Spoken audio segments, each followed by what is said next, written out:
Hey, why don't you buy some better meat? The kids are growing after all. Well, this kind of meat is perfectly fine for my child and me. I see. Guess your taste has adapted to that, huh? What's it called? A poor man's palate? Is that a thing? I didn't know. I forced a smile to hide my discomfort. Rosaline laughed and cut in front of me to check out. Lately, dealing with this overbearing mom friend, Rosaline has become a real pain. Every time we meet, her sharp tongue seems to get worse. What should I do? I'm Alice, a 37-year-old working in the fashion industry. I got into fashion because of my hobby in bead embroidery. This job can be done anywhere if you feel like it. Even if you leave the city and move to a rural area, as long as you have the internet, there will be no problems. I moved to the countryside with my daughter Nicola about half a year ago. Following a recommendation from a senior executive at a clothing manufacturer I had worked with. They suggested moving here for health reasons, as the water and food are great. I lost my husband in a car accident 2 years ago.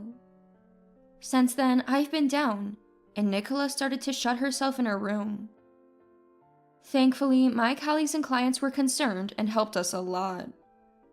To recover for their sake and Nicola's, I decided to move. This place indeed has rich nature. I started living in a house near the mountains, far from the town center, and got my first garden. I spend my days between work, watering and weeding. Currently, I'm growing tomatoes, zucchinis, baby leaves, and various herbs. Neither Nikolai nor I are extravagant with food. Our meals mainly consist of vegetables from the garden. I grew up in a not-so-wealthy family, so I'm used to a simple lifestyle. Nicola, true to being my daughter, seems content with our modest life. She made friends quickly at her new middle school. Though still healing from losing her father, she seems to be living positively. She's been smiling more and studying hard. Life in a rural town with few distractions is perfect for students. Nicola and I often laughed about how good our move has been. But there's one problem. A new friend, named Rosaline. She's 38, a year older than me, with a daughter at the same school as Nicola. I first met Rosaline in the parking lot of the largest supermarket in town. She helped me when I almost fell carrying heavy bags. Are you okay? Be careful, the pavement here is old and uneven. Thank you so much, I'll be careful. You're not from around here, right? Your intonation is different. Yes, I've just moved here. After a brief introduction, I ended up exchanging contact details. Reliable, maybe? Rosaline is proactive and helpful. As I was still new to town, she showed me around. Must be hard without knowing the area, especially for shopping. Yeah, I tend to stick to the same stores. We're only a year apart, so feel free to chat. Call me Rosaline. I'll call you Alice. Rosaline always wore at least one branded item. Rosaline was an active person, always driving her minivan everywhere. Since our daughters attended the same middle school, she became my first mom friend in this new place. Later, I was introduced to her other mom friends. Her husband worked at the largest apparel manufacturer in the region. Apparently, he was a rising star, expected to become a department head someday, a fact Rosaline proudly boasted about.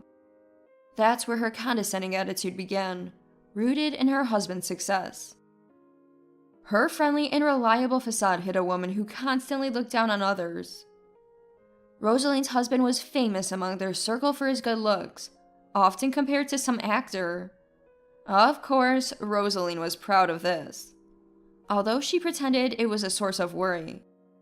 When my husband goes on business trips, I worry if he's cheating. It's so distressing.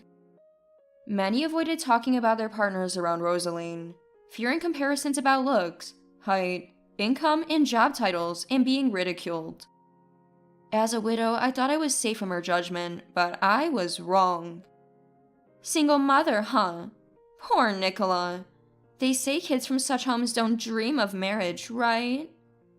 Really? Is that so?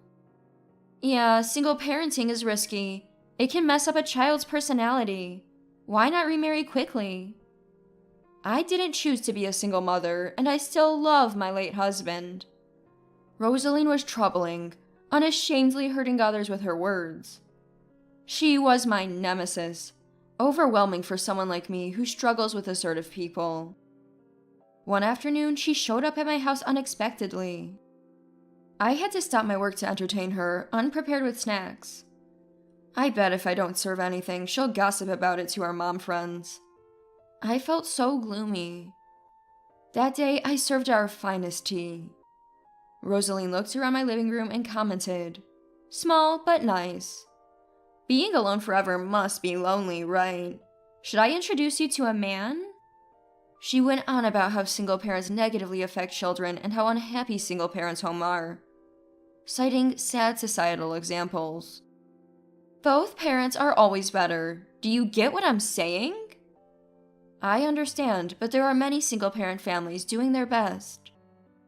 In your case, Alice, you could remarry if you relied on me. Isn't not trying just lazy? I don't think it's laziness. With your lifestyle, your income must be limited, right? Aren't you worried about the future? I have thought about the future and have made preparations. The conversation then shifted to my work. When she learned I was in fashion, similar to her husband, she was delighted. "If you ever need help, talk to my husband. He has influence." Thank you, that's very kind. What exactly do you do? If you have a workshop, show me. It's a bit messy right now. I create clothes according to client specifications. Sewing, huh? Sounds mundane, just like you, Alice. Rosaline continued to look down on my single-parent household. When she finally left after saying she had to prepare dinner, 4 hours had passed. I was more exhausted than on a regular workday, having accomplished nothing.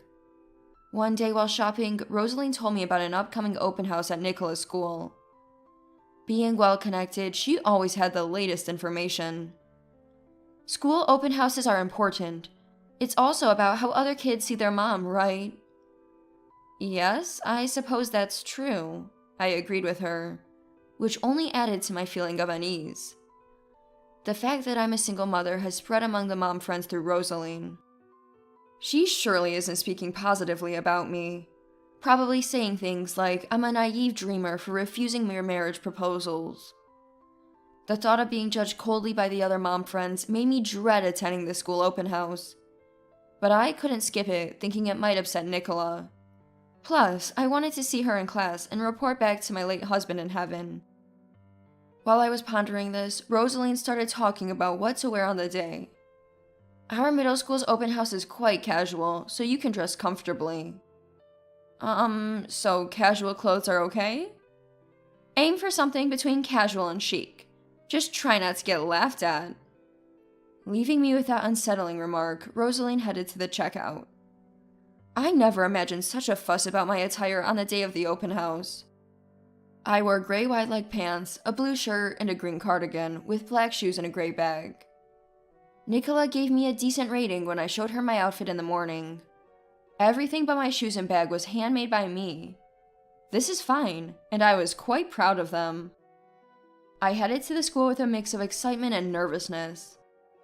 I managed to greet the other mom friends without a hitch and watched the class calmly. Nicola seemed to be getting along well with her classmates, which relieved me. The problem arose after the open house ended. As I was leaving the school with other mothers, heading to the parking lot, I noticed a small crowd. In the center, there was Rosaline, looking pleased with herself. She waved me over. In the center of the circle stood a casually dressed man. Clearly, Rosaline's husband, Rick. "This is my husband, Rick. He took the day off to pick me up," Rosaline announced unasked. Then, after introducing me to the mom friends, she started commenting on my fashion. "Nice outfit. It's just like I advised. Which brand?" "Oh, I made these clothes myself." "Really?" "Yes, I made everything except the shoes and bag." "Yeah?" exclaimed mom friends. The other moms were surprised, saying it looked like store-bought.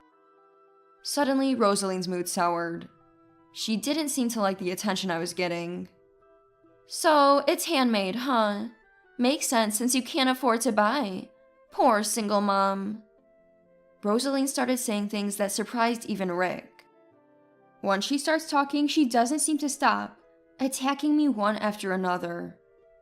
One has to side hustle to get by financially, and you work for a small company, right? Yes.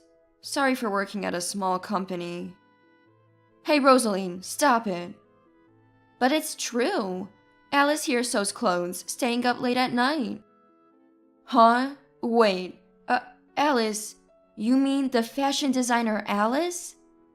Rick suddenly seems to realize something, looking at me in shock. His voice and lips were trembling as he spoke. Alice, are you the fashion designer Alice? Yes, that's me. As soon as I answered, Rick immediately began apologizing profusely. The mom friends were again abuzz. I was also quite surprised. I'm so sorry, my wife was out of line. What? Rick? What are you doing? What am I doing? You should apologize too. She's the designer Alice. What? Our brand's success is all thanks to Alice. Just apologize. I somehow calmed the two of them down. Rick continued to apologize profusely. I'm really sorry. I'll come by later to apologize properly. No, really, it's okay. Don't worry about it. Alice is a famous designer? Stop talking now. Chastised, Rosaline shrank back, looking defeated. As Rick mentioned, I work as a fashion designer. I'm not sure if I contribute as much as he said, but my designs are quite popular. After that day, I was regarded with newfound respect. Weeks passed since that open house incident. Since then, Rosaline stopped acting so arrogantly among the mom friends. In fact, she and her family had suddenly disappeared from the town. I later learned that Rick had been transferred unexpectedly. Rosaline and her daughter left town to follow him. Naturally, the mom friends asked if I had something to do with it. I swore I hadn't and could only respond with, I doubt it. The story of Rosaline looking down on me for being a single mother and poor quickly spread through the town, along with Rick's apology. I think those stories probably reached the ears of the upper management at the company where Rick works. Many of them have a long-standing relationship with me or are openly fans of my work. I guess Rosaline might have angered them. In any case, her departure made life in this town much more comfortable for me. Many mom friends, tired of her bragging and arrogance, expressed their gratitude to me. I continue to live peacefully in the town with my daughter. At the request of the mom friends, I started a sewing class. Slowly, I'm making more trustworthy friends, and it seems I'm becoming more integrated into this community. The Rosaline incident taught me a lot. Humility is important. Acting arrogantly like her can lead to downfall. Fortunately, many now praise me as an excellent designer. I never want to betray their expectations. Even if I become more famous, I plan to continue working diligently, without arrogance.